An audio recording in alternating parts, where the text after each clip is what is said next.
Yeah. We are the epitome of Black female love. Yeah. Easy for us as black women to hold up the banner and the cause for everyone else.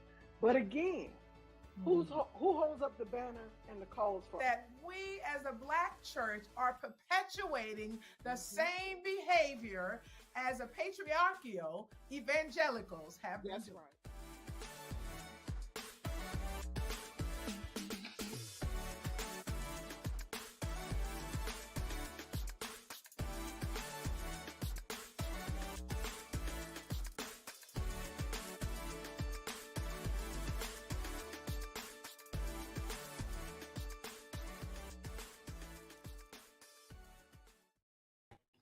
Hello, ladies. Hello. Dr. Wright, we're just going to go ahead and get this over with. We're going to open with you, and just let's just go ahead and get it over with. You know, I don't know why you guys can become such haters when I start talking about my team. I told you all, you know, I walk in a prophetic mantle. I told you all the Chiefs were going to win. Nobody wanted to hear it. Okay, well, the Chiefs have won and we are here. Tomorrow's a big parade. If anybody wants to come, I got lodging. You can hang out at the house, but I'm not going to that parade.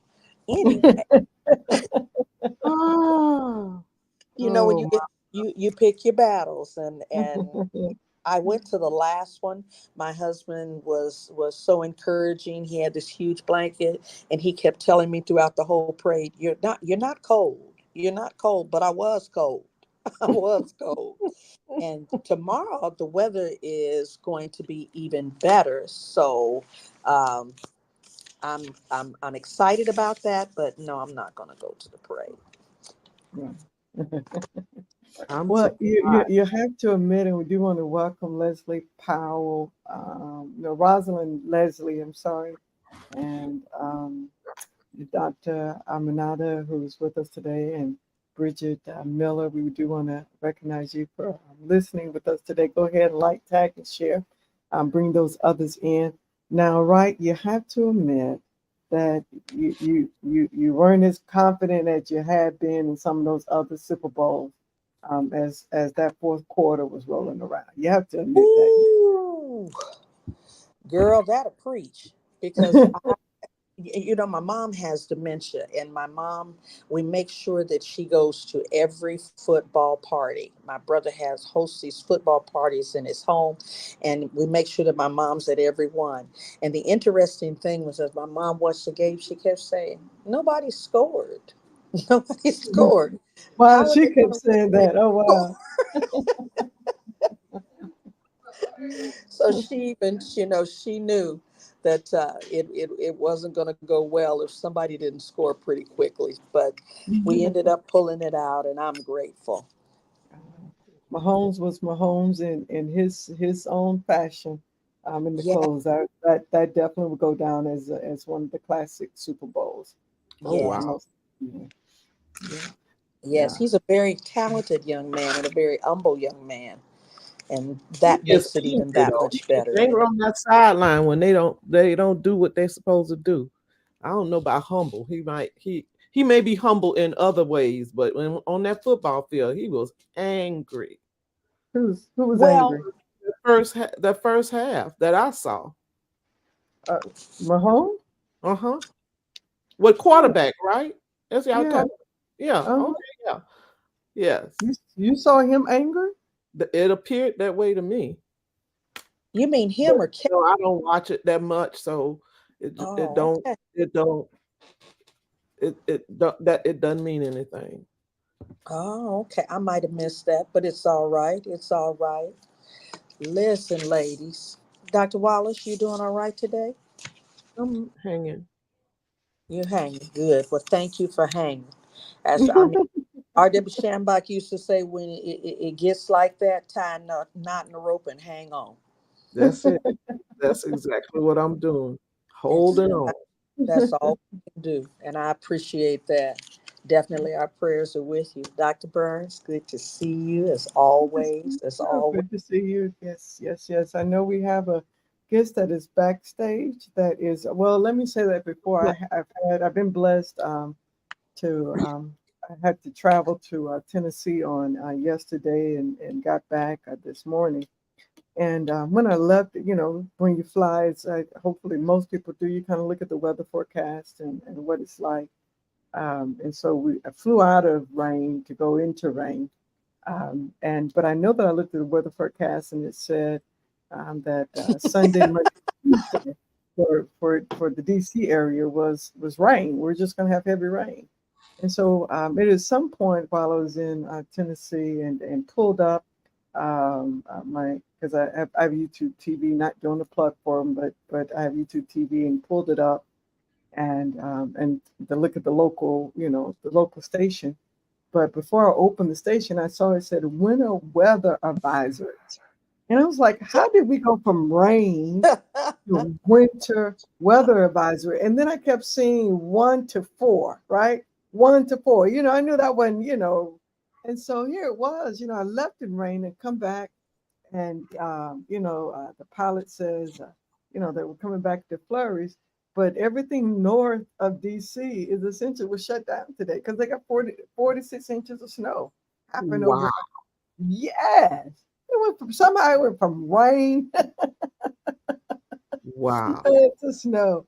And so, Well, Wright said she wanted to talk about the mega reaction. oh, that is right. That's right. So, Did you go on this right? I have really no words for folk that don't read. Number one, they've never read the entire lyrics of the Star Spangled Banner. That right there. And then the what was wrong with the Negro National Anthem? It's been Negro National Anthem since 1909. Yeah, well, and I think that they started singing at the Super Bowl back in 2020, so it wasn't new. Right. Right. But it's an election year, and I think people do whatever they need to do to get bonus points for their base. Yeah, it was I agree with you. I agree with you 100% that it was a political stunt and move. It had nothing to do with them understanding. It was just, well, they're trying to erase our history, so I guess they erase our anthem as well in that process. But Dr. Wallace, I think it even goes further than that. I think if it had not been a black Super Bowl or a black halftime, it might have been gone over even better. But when Usher sang like he sang, oh my God, that thing was awesome. Then he took that shirt off. I heard a gentleman say today that he has never been a fan of Usher's and growing up. However, he said he definitely will not be allowing his wife to go to an Usher concert alone. He said, nor will he let any woman that he cares anything about be in a room with him. But as far as her singing the national anthem, the young lady did an absolutely phenomenal job. And when you talk about the words of the national anthem, you're absolutely right. Nowhere in those lyrics does it say anything about slaves or anything like. It talks about the freedom of a people. It talks about let our rejoicing rise high as the listening skies. There is nothing in there that reflects negative towards any particular race. And when you talk about them not even taking the time to read what it says, you're absolutely right. You're absolutely right. But they haven't read the Star Spangled Banner lyrics either. Yeah. No, they probably have. The ones that have an issue. What was the frustration with Kaepernick then, if they read the lyrics? Because it was once again, it was all about that color. Mm-hmm. Yeah. It was all about that color. And I want to say this I guess as an opposite reaction to it, that on Friday night, um, I went the Duke Ellington School chorale did their Black History concert at oh goodness, Holy Trinity Catholic Church is the church apparently that President Biden also worships at. So they this chorale, which was multiracial, they opened with coming in on the on Lift Every Voice and Sing.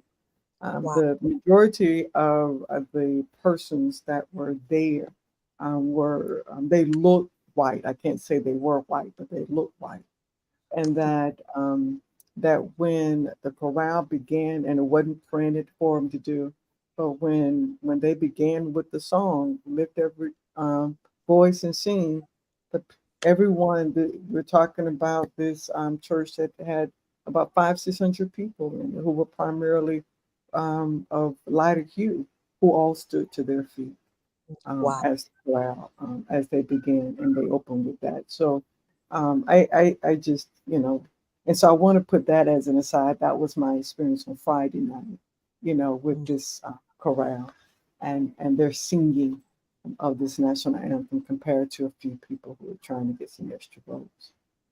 Wow. Unfortunately, I think that in this present season, there's always going to be a challenge somewhere. There's always going to be somebody that's not happy with the script, but God sees and knows, and He's still in control, and that's the blessing of it all.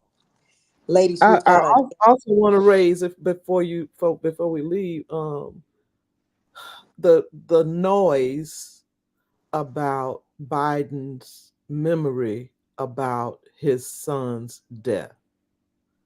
It Mm, was all of the hoopla about in the report. It was not, according to some commentators, it was not appropriate, but it was to disparage uh, Biden, since he was found innocent by a Trump supporter with the documents that he had.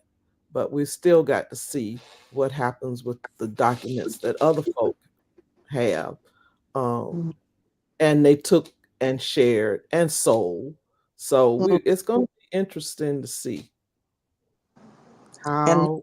that they were very public, that they had no business having them.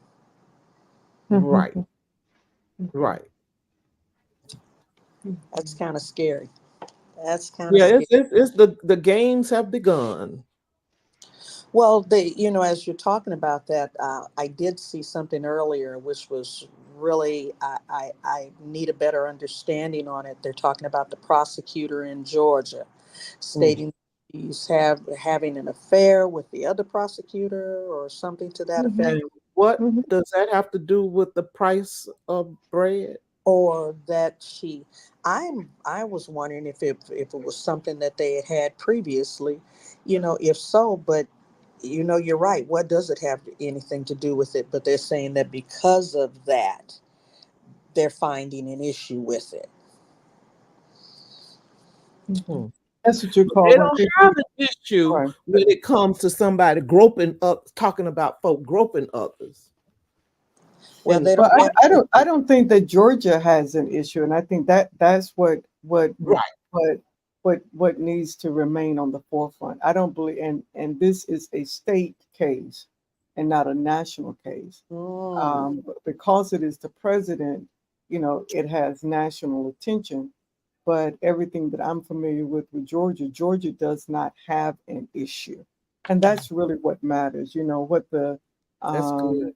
the House is trying to do and have Fannie come before them. I mean, she can't, but it's important to remember it is a state case and not a federal one. well, So, usually if it's going to make them look bad, or if it's going to discount what they're trying to do, they're going to find an issue with it. mhm, yeah, yeah. Very frightening. And Hello I there. know we have a wonderful guest backstage, and so let us get to that. He's been very, very patient with us. And so tell us about our guest that we have on today. Yes, I will. I will. His bio says, ask George Williams what he's most passionate about, and the founder and president of Williams Financial Group will answer with a single but powerful word: people. The thing that makes us different is our care for people, he says. We really care for the people that come in to see us. George founded Williams Financial in 2013, several years after seeing his parents receive devastating financial advice and watching his father-in-law deal with a pension cut. Inspired to be a strong financial steward and help others avoid the financial missteps that once plagued his parents, George now dedicates his life to helping others confidently pursue their retirement dreams and goals. My job is to make their vision come true, he says. George and his wife, Stacia, co-founder of the firm, are authors of the book Faith, Family, and Finance, Your Blueprint to a Successful Retirement. George, who studied financial management at Park University in Parkville, Missouri, also has been invited to speak before the Missouri Baptist Union, YMCA, and numerous retirement communities. George also serves as the president of the board of USC, Urban Scholastic Center, geared towards building leaders through the gospel and educating students K through 12. And the list goes on. So without further ado, it's my privilege and my honor to introduce to some and present to others my son in love, George Williams, the founder of Williams Financial. Hi, ladies. Hi, ladies. Thank you Hello, for hello. having me. Thank you for having me. Well, That let's was- go. Let's that go was ahead and get this good. over with. I know you're in Kansas City, so let's go ahead and get that over. Get it on out your system. Let's hear it. It feels good to be world champions. It makes it a little bit different when you have Michael Jordan playing quarterback. So we're good. We're happy. Nobody's working this week, so Wow. Y'all got a uh, national week holiday. Okay. we take it. Absolutely. Absolutely, absolutely, absolutely. Yes, Yeah. we are world champions again for the Uh, second year. For those that don't know, for the second year in a row. We know. We know. But Dr. Burns, I do want to thank you from the bottom of my heart for just diligently and purposefully representing us in that red. You look amazing, dear. I did do this purposely for you on today. Indeed, I did. Oh, thank you, thank you.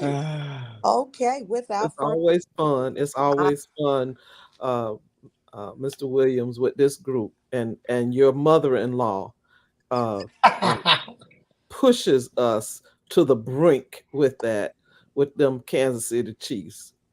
Listen, And I was nervous about it coming in. I said, "Oh Lord, we're gonna have to listen to all kinds of stuff today about this Kansas City Chiefs." So she wasn't as bad as I thought she would be. well, she told me I couldn't wear my jersey, so I had to dress appropriate to be on here because I haven't took the jersey off since Sunday.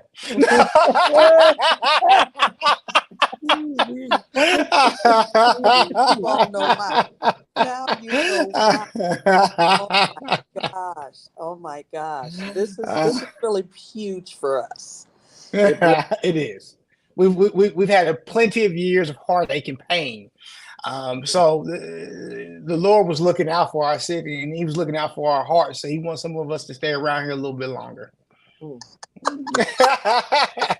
That was definitely a game that goes down in the history books. That was a classic for the ages.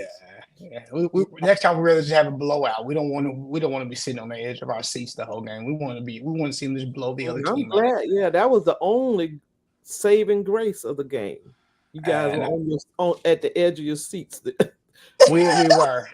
I went back at halftime and I stopped watching. So yeah, Well, I missed the glorious play. Listen, my wife got so excited during halftime, I had to turn the TV off. y'all gonna leave Usher alone now. That's Y'all hater. gonna That's leave Usher hateration right there. alone. That's real hateration. That's hateration. Oh my. Yes. And the Yeah. Martin Well, yo. was amazing as Yeah. well. Everything that he incorporated into that halftime show, and her, oh my gosh, that little girl, she Yeah. is amazing with that guitar. I I, was I, very, I don't want to, get you all distracted, but you women of the cloth, y'all watching all that secular stuff. Let me go find my holy Wait. water. No, she did. No, she Let me go did. find my holy Somebody that water. watches football all day Saturday during college season, watches it all day Sunday. I know she's not talking about what we watch. Secular stuff. I know not. well, I now I don't know how think she that keeps her scripture mouth says with that. there is no temptation taking you such as common to man, but God is faithful that with the temptation, he'll do what? Make a way of escape. All right. I didn't turn my TV off, so. Neither did I. Neither did I. I Well, was looking forward to it. after he took his shirt off, I know what was gonna come next. And she was already hollering at the top of her lungs. So I was trying to say to the next day. And then you were just covering your household, huh? You were just I was covering your covering my household. I had kids in the room. Is that what all that oil was on the doorpost? Wow. Wow. Listen, we are going to go ahead and move forward. We got a few questions we want to ask. Tonight is also a senior night for one of my grandsons. So I might have to unplug George a little bit early, a few minutes early, so that we can get him over to the basketball court. But we're going to use him while we got him, okay? Amen. Got questions. First, just kind of give us an idea how you decided to become, to start Williams Financial and become a wealth manager. We moved into the space because of what I watched my parents go through. I thought that being a financial advisor would be able to help me make sure that what happened to them wouldn't not happen to others. But the reason we started Williams Financial Group is because there's a lack of African American owned financial firms in our community. And when we start talking about bridging the gap, the wealth gap, you can't bridge it without education. You can't bridge it without properly placing your funds in the right space so that they do what they need to do for you later in life. So that's how we got to this space. Wow. Okay. And so in doing so, I see that your wife, Stacia, is a co-founder and she serves with you.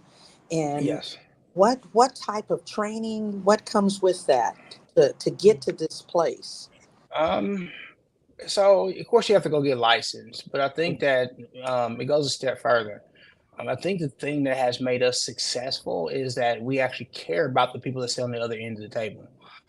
And understanding that it's going to take a little bit more work than just putting everybody in the same place, because we're actually customizing what you need, what our clients need to go further, or in retirement, or even to go further in life. So I think that what makes us different is we sit down and we focus on the goals. We're not trying to. There's no product selling. There's no telling you what you should do. We take a look at your goals and we build this thing around what's important to you. So so the licensing, yeah, everybody gets licensed, but I think the thing that makes us different is our ability to connect with people and our ability to sit down and be focused on what your goals and your dreams are. Well, Mr. Williams, our title today is Men and Money. Yes, and ma'am. I'm curious if there's information that men need that women may not, or women need, and is there a difference in your preparation for financial success with men versus women? Is there some difference? No, because I think that everybody's different. I mean, Dr. Wallace, you and my mother-in-law can come and sit down, and your situation is gonna be totally different. And so the way that we go about planning for you is gonna be no different than planning for her. And so I think that the idea that planning for men, well, I take that back. Yeah. Planning for men probably a little bit easier than planning for women, especially depending on what generation they've come from. Your generation was led to believe that the man went out and made the money, his social security check is higher, he has more money put into his 401k account because you stayed at home. Your generation may have stayed at home and raised the kids, right? And the younger generation, it flip-flops a little bit. The wife is, you're starting to see that the wife is the more of the I don't want to say head of the household, but they're more of the breadwinner. They're the breadwinner now. And so the idea of what you were giving to advice for a man that may be 55 and older for someone that is 40 or less, the advice just flips, right? Because now you need to worry about what her social security check is going to be. And you need to worry about if something were to happen to her, how do you move forward and making sure that your life doesn't get affected. Wow. Wow. And is there a special message that you might have during Black History Month for us as African Americans, as Black people? What would be that message that you might give us to inspire us to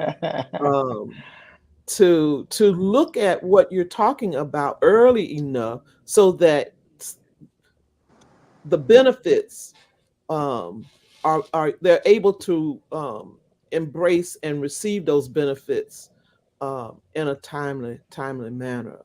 Sometimes we are not as savvy with money as others. You know, I you're right. My generation and probably the one before believe that you put your money in the bank and you know that's what happens. But that's nowhere near where we need to be in 2024.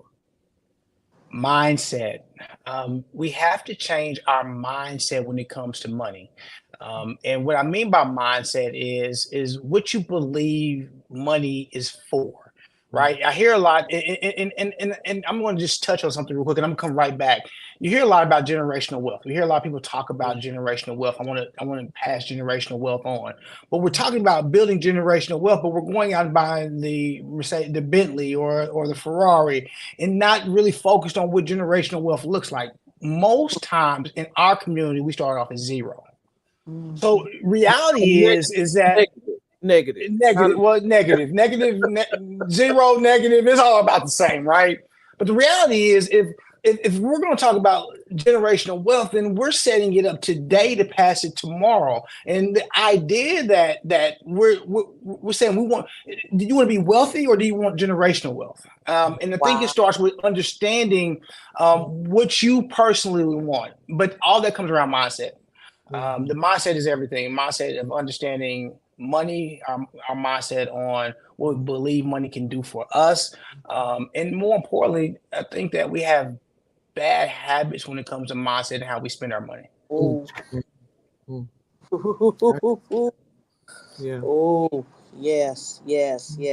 So it's I think it just really belongs. It's all around our mindset.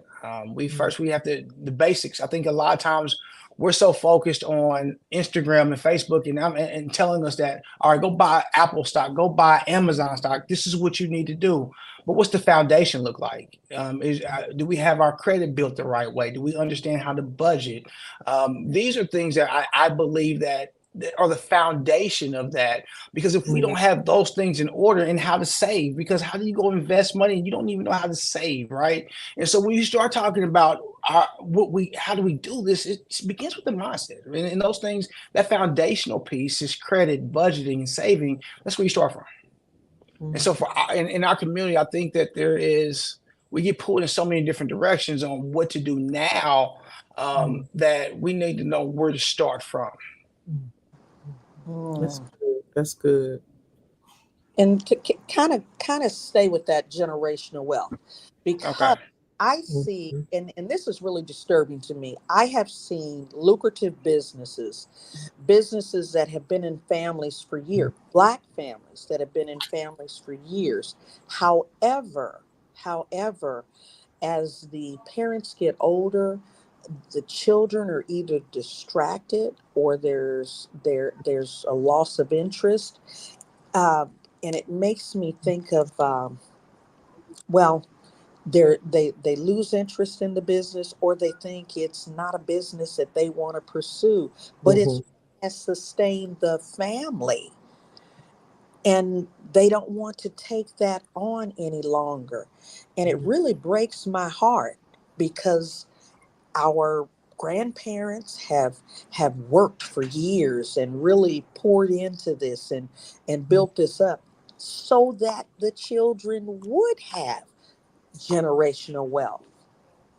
Mhm. I think, They yeah, don't you go. appreciate it. The younger, I think what you're saying is they don't appreciate the sacrifice that their parents and grandparents made, and so sometimes I don't need to answer the question. I'm sorry. I just No, you're absolutely right. There is a lack of appreciation. But let's talk about something real quick. If you go back before the Great Depression, there were no corporations. Everybody's job was a mom and pop shop. Like you were taught, you went into, if your dad was a carpenter, you were a carpenter. If your dad was a mechanic, you were a mechanic. Whatever before the Great Depression, it's kind of how that happened, right? And now we're going into a space, and I want to talk about us for a second. I want to talk to us. We're going to a space that we are becoming entrepreneurs at a very fast rate. And if we're saying that we want to bring our kids into this business and be different than what happened in the past, then we have to bring them in and just say not work in the business, but I need you to work in the business, but I need you to learn what this business is going to look like 10 years from now. Because the idea that I'm going to bring you in and I'm going to teach you what I just did the last 30 years is okay. I need you to understand some of this. But what I see is a lack of is we bring the kids in and we're not focused on them educating them for the future, what the business needs to look like for the future. We're so worried about what we did and how great we did it that our Mhm. greatness can only go so far, and we need them to take it to the next space instead of doing it the same way that we did it. That's good. That's really good because but I think sometimes we do what we know, and Yeah. we have yet to. A lot of times, the people of the lighter hue, they are looking 20 years ahead. Mhm. We are looking at today's Tomorrow. paycheck, and We are. that's that there's a difference, and then we want to we don't understand. Oh, well, how did that happen? What how And we're surprised when things Start to fall apart. we think it just started, but the other folk have been planning this, even things that we're dealing with today in our society. They've been planning this for 20 years or Mm, more. mm. Yeah, That'll preach. that is the truth. But that's where we have the opportunity to take our kids and say, listen, this is where we're at. Let's look to the future. And then make sure that they're educating themselves. There's courses, there's classes, there's mentorships, and making sure their kids are going out there and making sure, and we have to be the ones that set them up to take that business to the next level. It's our job to do that, I believe. Mhm. Yes, absolutely so. Uh, you know, it's amazing to me. We're talking about the kids. I want to interject something here. In July of 2023, you're laughing because he knows I want to talk about this mountain. To our viewing audience and Dr. Wallace and Dr. Burns, George is very strategic in what he does and how he does it, and he's very driven. When he makes a decision to do something, he makes sure that he gets it done. And so he had a desire to climb a mountain. Now, mind you, when someone's telling you about a mountain, I personally wasn't thinking in terms of Mount Kilimanjaro, but apparently he was. Wow. Tell us about your mountain and why you pursued that mountain. So the event is called 29029 Everesting. And what it is, you climb 29,029 feet in 36 hours. You have 36 hours to do it. And you're climbing the equivalent of Mount Everest. We went to Jackson Hole, Wyoming, and climbed Snow King Mountain 19 times in 36 hours. The reason why we did it, let's start off why I went out. I went out in 2022 was the first year I went out. I went to Snow Basin, Utah, and attempted to climb it 15 times. In the midst of that, I hurt my knee and did not finish. But the reason that I went is because in life, we have hard things are going to happen to us, right? And a lot of times, I don't believe that we're prepared for it. The Bible tells us that our mind is stronger than our body, but not a lot of times that we have an opportunity to actually. Times that we do have to use it is we're in bed sick, fighting something that we think is going to take us out, and all of a sudden we had no practice on our mind being stronger than our body. So that was the reason why I signed up to go climb this mountain. I figured that it was going to be one of the hardest things I ever did, but I do believe that we have to in life go find some hard things, because when the hard things come, it helps us to deal with them. So I went out in 2022 and I did not finish, and I came back home frustrated. I mean, real frustrated. So frustrated that my wife decided she was going to go with me. So we went back out in July of 2023 in Jackson Hole, Wyoming, and we climbed and we knocked it out 19 ascents, which is equal to be 29,029 feet. I will tell you this: I've never had any kids. None at all. I have 5, but I've never personally had any kids. So when I say this, ladies, don't beat me up for this. It was the hardest thing I've ever done. It was the hardest thing I've ever done, mentally or physically. And your mind goes to places that you did. We read about these stories, but you don't actually have to. We don't actually not too many times in life do we go through these stories. Maybe I'm just too young yet, and I haven't had a chance to yet. I have 5 kids, and I'm 44, so I'm not that young. But it was one of the toughest things I've ever had to do. But the thing that I came out of there understanding was how strong my mind was. And so, yeah, that was it. I would climb the mountain 19 times. So we talk about first natural, then spiritual. Yeah. So naturally you climb the mountain, but it Yeah. also was of spiritual value to you as well. It So was. share with us about the Urban Scholastic Center, which you are the president of. And we'll go back towards these men and this money. Okay. So the USC, Urban Scholastic Center, I talk about that pretty proudly. I am the president of the board. What we do is we train leaders through the word of Jesus to become better leaders for the body of Christ. And we do that through activity. We do that through programs, and it is for kids K through 12. And our whole mission is teaching them how to be leaders through Christ so they can be leaders in the body. Okay. Mentoring. Yeah, and does it include your financial training for those young people? Because that's where I think we ought to maybe focus that K through 12, so that's the 20 years ahead that we might be able to capture and have some strategies that they may know that their parents didn't know or their grandparents didn't know. Yeah, good question. So one of the reasons that I'm even on the board is to understand how that non-for-profit sector actually really works in a way that we can use it to benefit those kids. One of the things that we built out is Stacey and I built out is Financially Lit. What it is an education course for kids K through 12 to teach them about the foundation of their finances. So when they come out of high school, they understand what credit is, how to utilize it. They understand what a budget is and how important it is going forward. Because the one thing I realized is half the people that walk into my office have never built out a budget, and that is a important tool. And then understand savings. If our kids in our community can come out of high school understanding credit, budgeting and savings, then that sets them up that much farther ahead. And so they're not falling into debt. They understand what a budget is. So they're not going to spend $800 on their first automobile every month.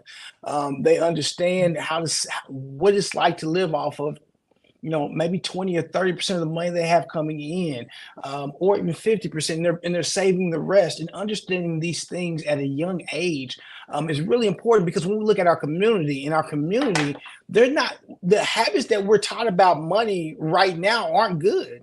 And so if we don't teach them the right habits about the money, then we're setting ourselves up to continue on what we all been fighting the whole time, and saying that the gap is so far in between.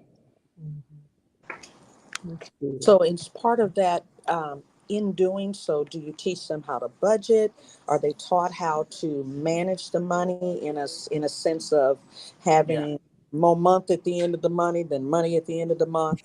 Yeah. Or is it the application more towards what's important with the money? And when I say that, I guess what I'm getting at is I was always that parent that when the team needed shoes, my son's shoes never cost what the other parent's shoes cost, because my son's had a size 17 shoe.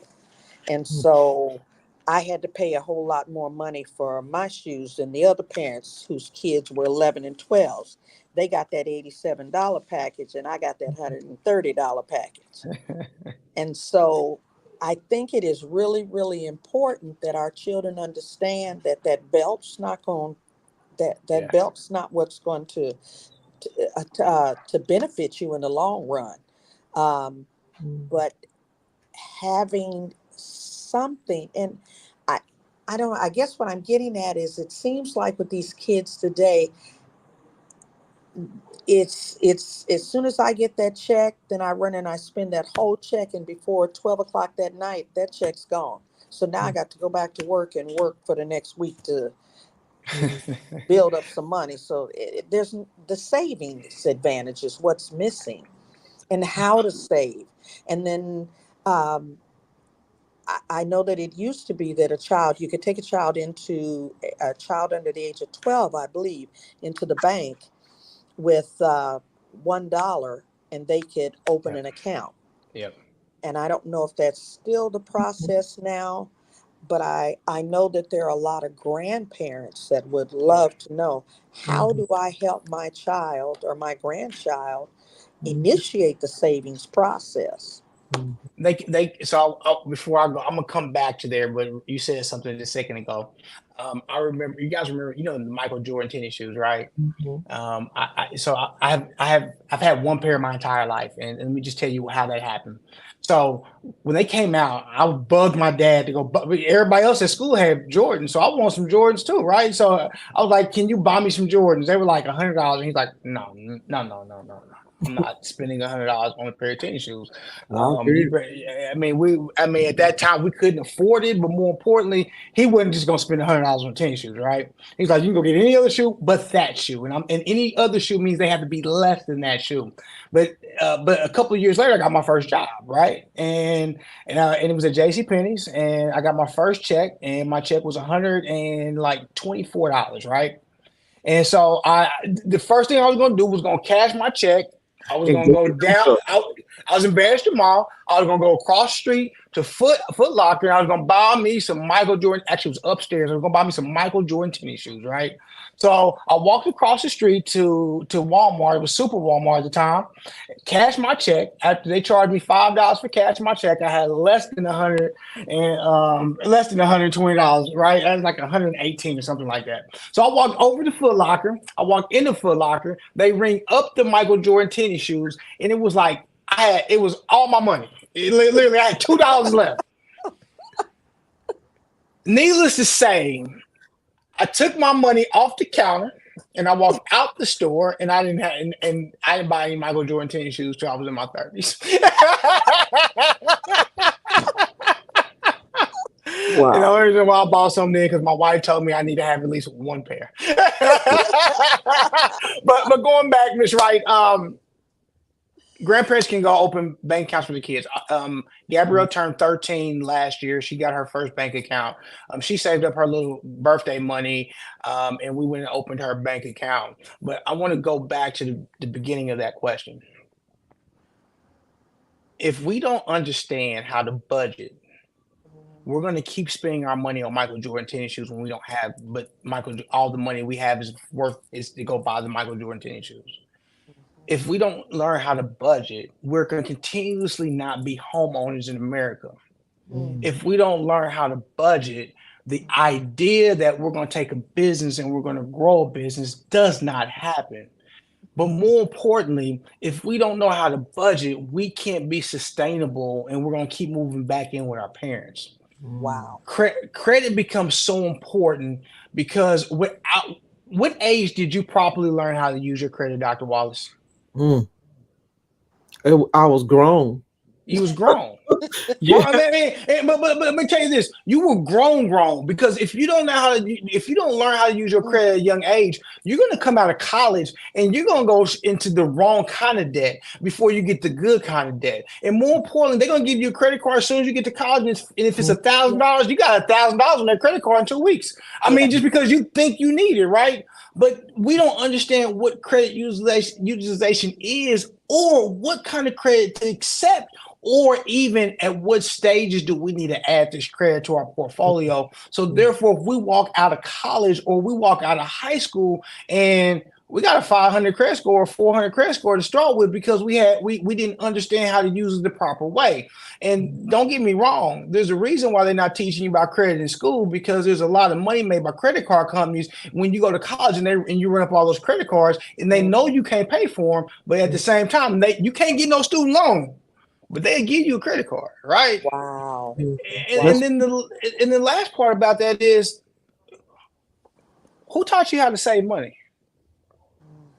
I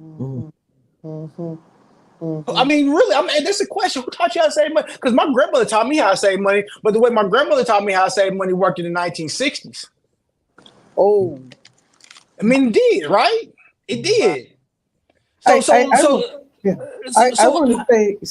would like to say that the question that you had asked them also earlier about managing money and budgeting. Yes. And I think it is so powerful having you on, because for me, it was my father who taught me. And my father taught me that early. And one of the biggest ways he taught me was that I went to the bank with my father.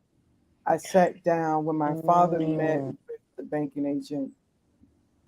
I was sitting there with him. And so the banking agent would be talking to my father, and my father would turn and say, "Now explain it to her."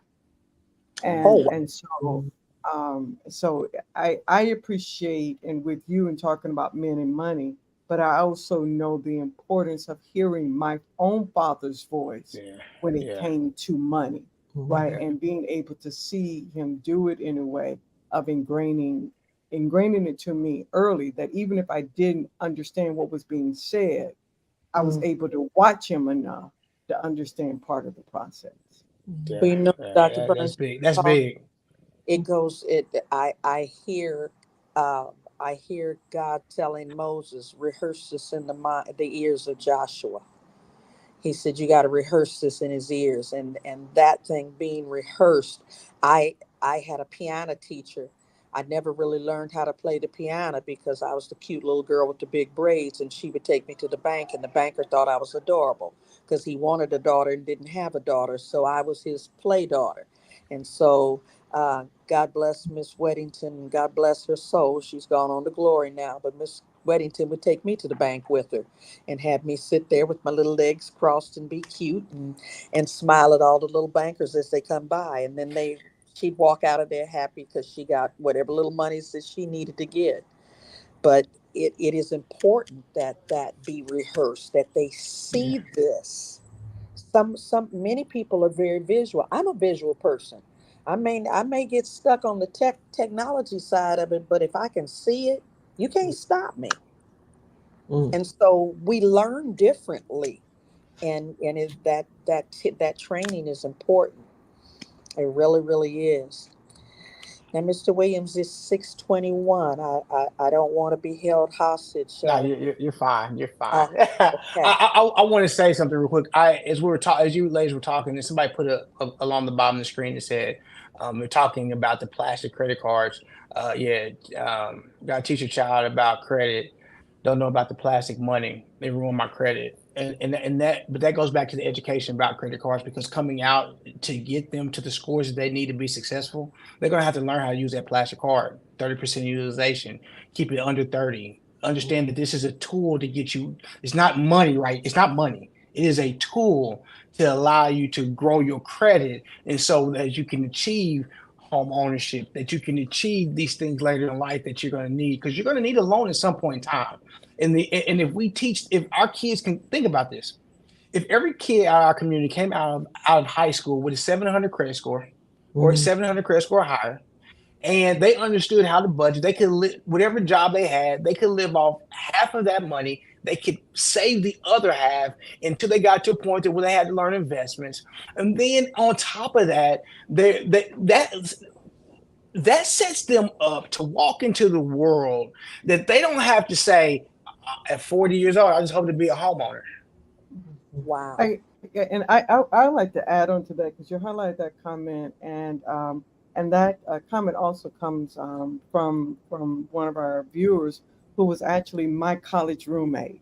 We were college roommates, and I also though want to add another layer into that, because not only that if you're not taught about credit and credit cards, but I know as for she and I and her cousin, first cousin, when we were roommates, is that, but we were also at a PWI.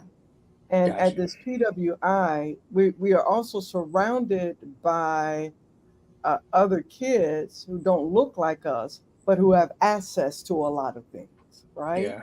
Wow. And so whether we want to admit it or not, that's some level of pressure that here you are in this environment Yeah. with individuals who have access to things. Now we don't know, of course we know better in hindsight. Oh well, their parents were major donors. They had this kind of things, and so if they can do it, and the atmosphere, at the PWI is that if you're here, then you should be able to also have access to certain things. And so I think that's also another kind, of something to also, kind of, to look at, especially for, those of us who, if you're put into an environment at a PWI and this culture, the pressure is there for you to kind of keep up with that culture.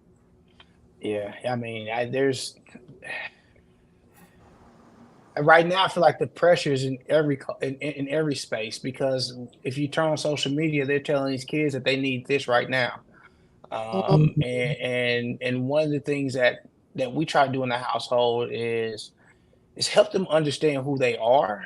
And I don't know if that works everywhere, because again, we might be a little bit more fortunate than every household in our community, but getting our kids a well-roundedness about who they are, that helps. It's not going to clear it all, because when they go to college and they see I mean, I understand, but I think that if we get them geared for it, right? Think about this. If you're confident about your money, you're confident about your finances, and when we come from those backgrounds, when we don't have it, I think there becomes an insecurity that now we carry it and saying, I gotta have that, right?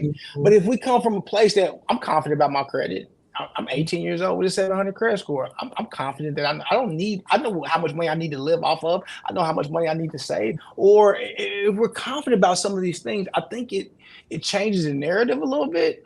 But I don't know about you. When I went to college, I had no money. I couldn't call home and get no money. So when you see those things, I'm telling my kids what not to do what I did. I did go get the 2 credit cards. I ran them babies up. I mean, I had to go get a job because I had to pay the credit card bills, right? Well, my father's co-signed for the student loan. So I understand. But I did not come from a household where I understood what a budget was. I understood what credit was. I understood how to save. My parents had just finally been able to send me to college 2 years. They finally start making the kind of money to be able to send me to college not too long before then. So those things that we're talking about, they weren't able to give me that. I know that when my children were graduated from high school, these credit cards showed up because during that time, they just sent the credit card in the mail. All you had to do was call the number on the back and activate it. All And you had to do. that's all you, all you had to do. And it was crazy. But part of that madness was, fast forward, I received a call from a guy who was asking to speak to my granddaughter. And and I told him, no, you're not going to talk to her. And we went back and forth and back and forth. And he said, ma'am, this is a personal business matter and you need to put her on the phone. And I said, well, I hate to bust your bubble, but my granddaughter is only 5.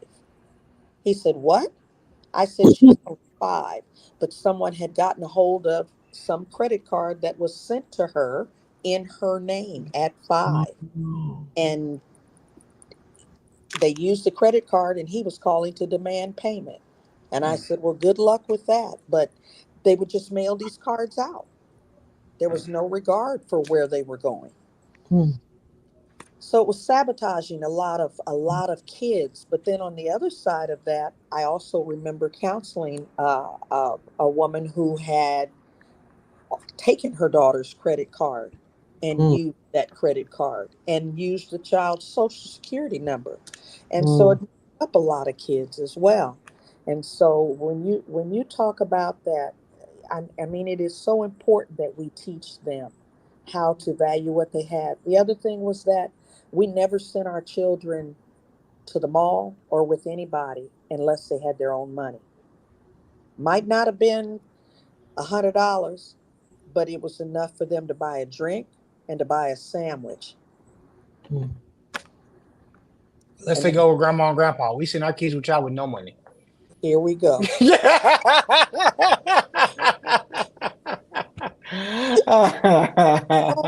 Now we're gonna be real transparent.